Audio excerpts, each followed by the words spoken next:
The imagination plays a trick. We see these soldiers in our mind as old and wise.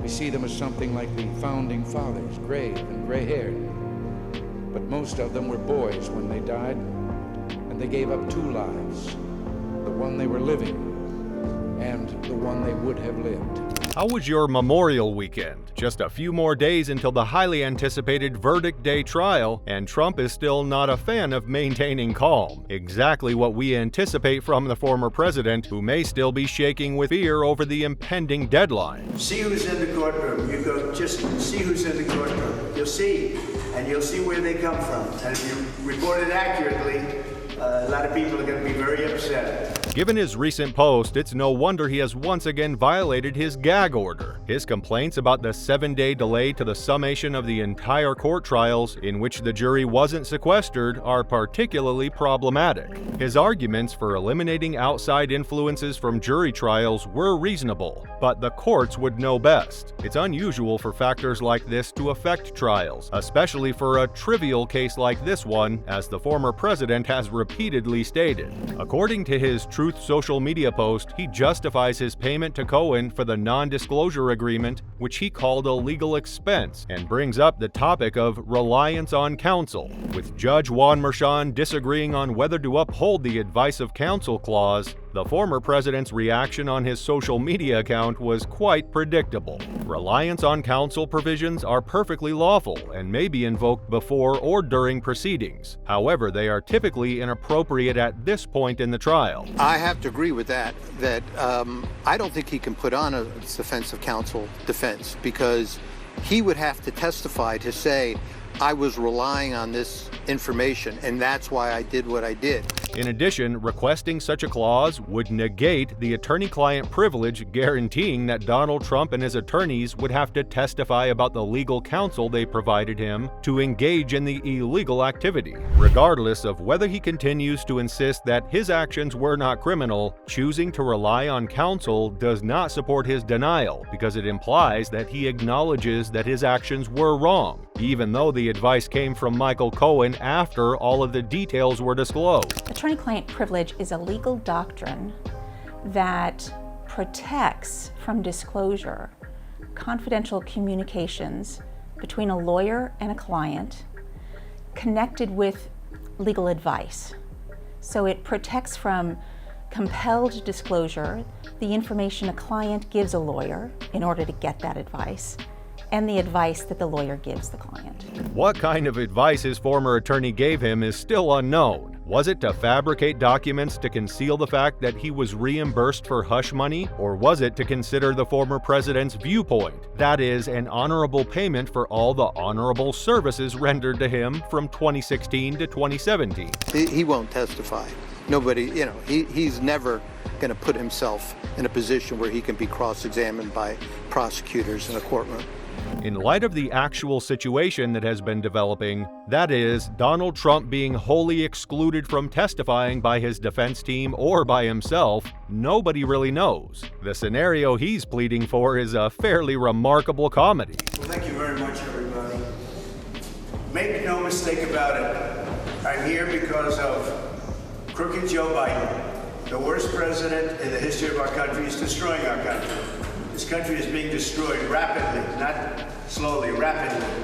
We would all likely know that the former president would not testify in this legal matter, so what use is it to rant about the use of reliance on counsel? Would that really benefit him, given that the attorney-client privilege would be waived? Could this all be part of his deceptive talks and mind games? The recordings that we reviewed tell a different story, however. They show that this call was heavily focused on talking about the 2020 election, talking about the certification votes that the canvassers had just taken, and what their next move would be.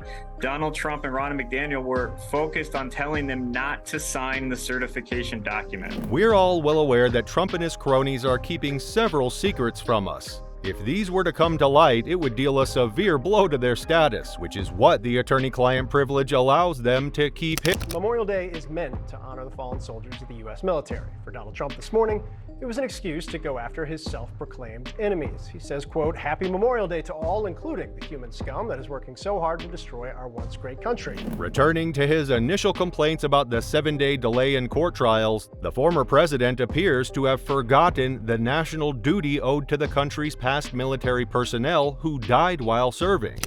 This remarkable democratic lowercase d system that's enabled us to live lives of consequence and liberty. Whenever we think about them, we are imagining people, we are commemorating people who were willing to die for that principle. It's unfortunate in light of his and the Republicans' recent criticism of the president's action during these soldiers' memorial services, and his physical incapacity to perform the ceremonial duties that a president is expected to perform. Since blood is thicker than water, it's possible that Eric Trump's similarly incendiary post was inspired by his father's attitude, which is, as usual, predictable. The two were indicted together for business fraud a couple of months ago.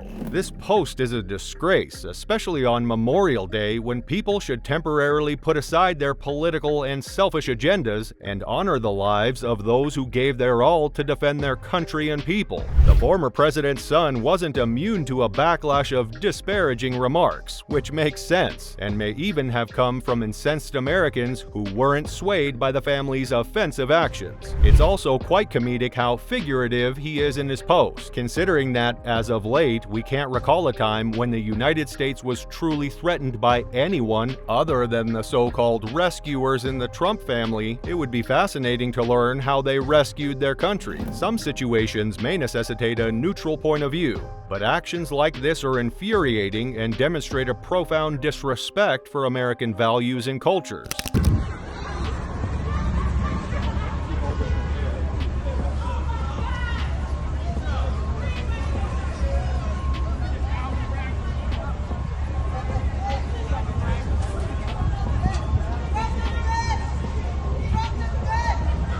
This U-Haul just let out dozens of balloons with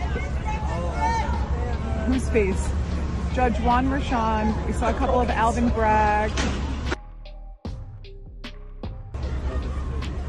Oh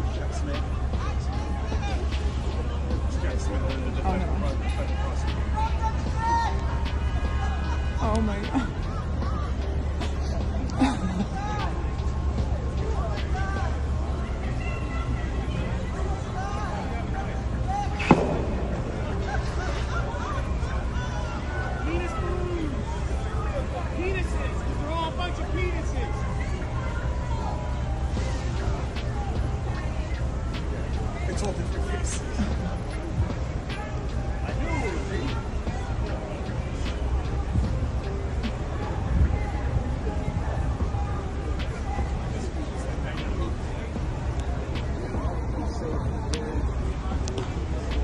We could learn to live with that in our politics, which is what we currently have thanks to the Republicans. One of the most immature campaigns ever, but not in circumstances such as our beloved Memorial Weekend. He then proceeded to attack the judge who oversaw his civil business fraud trial, calling him a wacko. He also went after Judge Merchan, who is presiding over that criminal hush money trial there in New York.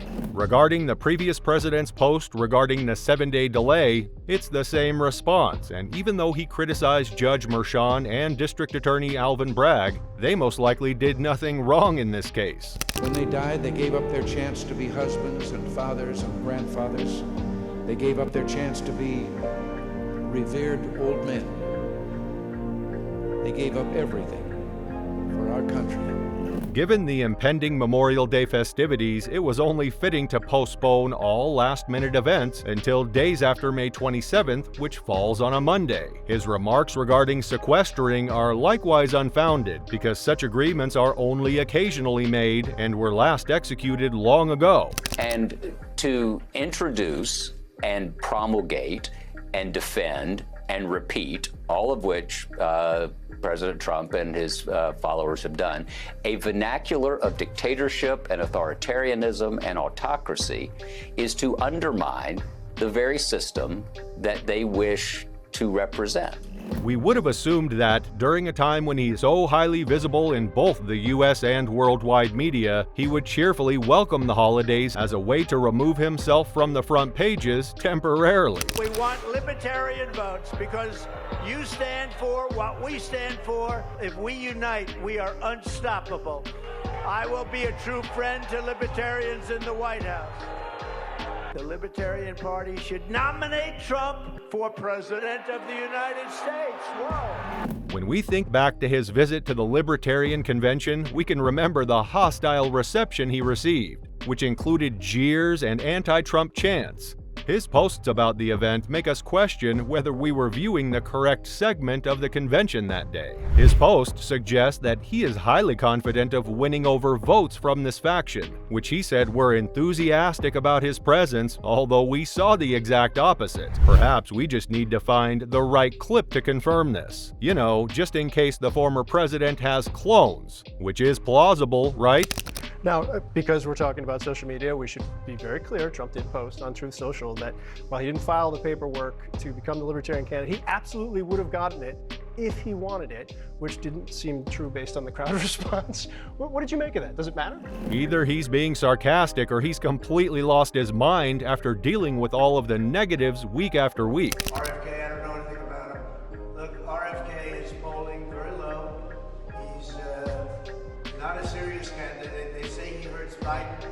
I don't know who he hurts. He might hurt me. I don't know. But he has very low numbers, certainly not numbers that he can debate with. It's still embarrassing that he does not stop throwing jabs at his opponents, as he has done so since the primaries and even when he was president. I think he also, his appearance there had everything to do with someone else's appearance there, which is RFK Jr., who they have increasingly gone after in the Trump campaign, and who they see, you know, this is someone that could cut into Trump's margin. Although one might question what Robert F. Kennedy Jr. had done to merit such a chastising from Mr. Trump, that is precisely what he does. He takes every opportunity to discredit his opponents, whether by verbally attacking them or questioning their leadership abilities. You can either nominate us and put us in the position or give us your votes. How are we supposed to believe anything he says or does when this is his ongoing attitude? Despite his assertions that he is the Libertarian Party's choice, he received less than 1% of the vote in a recent election that was meant to decide his nomination. Funnily enough, near his alleged sexual partner in his felony case, Stormy Daniels. It's going to be very hard to come in. Right now, it's very easy to come in. It's going to be very, very hard. I don't want terror in this country. We can only imagine the anguish he must be going through. The former president may be in a race against the clock with the election date drawing nearer than ever before. But that doesn't account for the number of people he has brainwashed. Leaked information also claimed that the former president had his Secret Service carry out a dodgy operation to ensure that their squeaky chickens, which they planned to use as a gimmick to rile up Trump during his speech, were seized. However, who needs squeaky chickens when you have mouths to boo? Freedom has never been guaranteed. Every generation has to earn it, fight for it, defend it in battle between autocracy and democracy, between the greed of a few and the rights of many. Putting all his drama against the composed president who continues to carry out his duties despite the commotion doesn't help his chances of winning the American public's favor against President Biden. And just as our fallen heroes have kept the ultimate faith with our country and our democracy, we must keep faith with them. Because of them, all of them, that we stand here today. We will never forget that. We will never, ever, ever stop working to make a more perfect union. In contrast to Donald Trump, who seems to be constantly preoccupied with pointless takeaways, he appeared to be focused on his presidential responsibilities during his visit and encouragement of the West Point class of 2024, as well as his memorial extension to Robb Elementary in Uvalde, where 21 lives were lost in a horrific scenario. But he said, choose values over vulgarity. And sadly, a lot of Americans are not following that basic advice and the basic values. A sacred day like Memorial Day for America to attack, quote, human scum, defined by Donald Trump as anybody who doesn't support him. Yeah. As the day of the final decision approaches, the tension only gets stronger. It is evident how badly Donald Trump has portrayed himself to the public in recent days, but it is unclear how that will change in light of the outcome of the case. You bet. It's absolutely possible, Tia. I mean, these are felonies. It's a complicated prosecution because some of what has been alleged only rises to the level of misdemeanor, where there's unlikely to be jail time unless it is in furtherance of another crime, and that crime is alleged to be getting some advantage in the 2016 presidential election. Should the former president receive a favorable verdict, it could provide the ever-crafty individual with a means to exploit the circumstance and sway the American people back to his cause. However, this would not be the case for the judge if he is genuinely conflicted, would it? So he would have been mistaken about that. The prosecution has to prove this beyond a reasonable doubt. That is a high burden, and we'll see what the jury thinks about it. Although we can't be certain of the outcome or what it will mean, we are ready for it. Perhaps the exception is the former president, who may be in a panic attack all day. What are your thoughts on all of this? We're not going anywhere, and we'll definitely be back because we won't want you to miss any of the drama, and we sure don't want to either. Until next time.